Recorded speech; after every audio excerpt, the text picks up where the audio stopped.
I'm George Ratziu with the National Apartment Association, and here's what you need to know to sort the signal from the data noise in this month's Research Roundup. The big picture: prices are rising, fueled by higher oil costs and continuing trade tariffs, which are hitting consumers hard in their wallets. The latest economic data remain volatile, a mirror of broader factors. The second revision to first quarter gross domestic product indicate that the economy expanded at a slower pace from January through March due to smaller inventory investments and weaker consumer spending.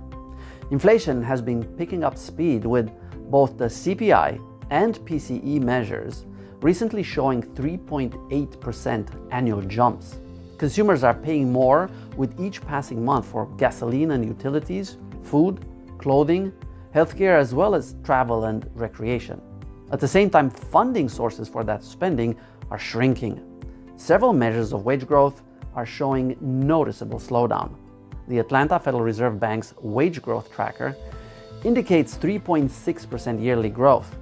The Bureau of Labor Statistics shows 3.4% year-over-year growth. Both metrics are down from last year, and critically, when factoring in inflation, real wage growth turned negative. With wages falling behind, Americans are increasingly resorting to credit cards to cover monthly bills.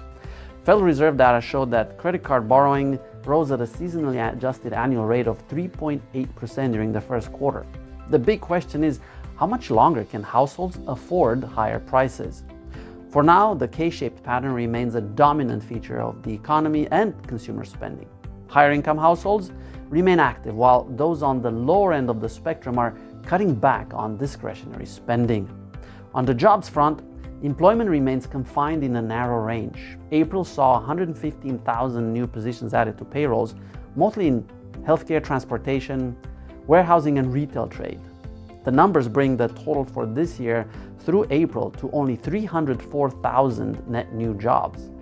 The unemployment rate, on the other hand, has been steady at 4.3%. So what do these figures mean?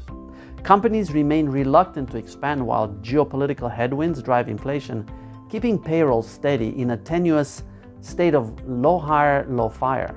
On the upside, even the slow pace of job creation provides support for economic growth. On the downside, workers worried about job prospects are less likely to make major purchases or investments. These factors are apparent in the consumer sentiment data. The University of Michigan survey indicate that sentiment dropped for the last 3 months, reflecting concerns about higher cost of living and worsening personal finances. The survey showcased that both lower income consumers and those without college degrees posted particularly strong sentiment declines. So, how are these trends impacting housing? Well, it varies.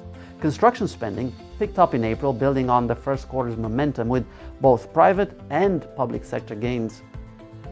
On the other hand, residential construction also picked up. The data were corroborated by a separate report on new construction, which pointed to rising permits, apartment starts, and completions. The multifamily housing sector continues to see an active pipeline of new projects, which is good for housing. Sales on new homes, on the other hand, declined in April as high prices and volatile mortgage rates cut into affordability. Meanwhile, sales of existing homes remained flat.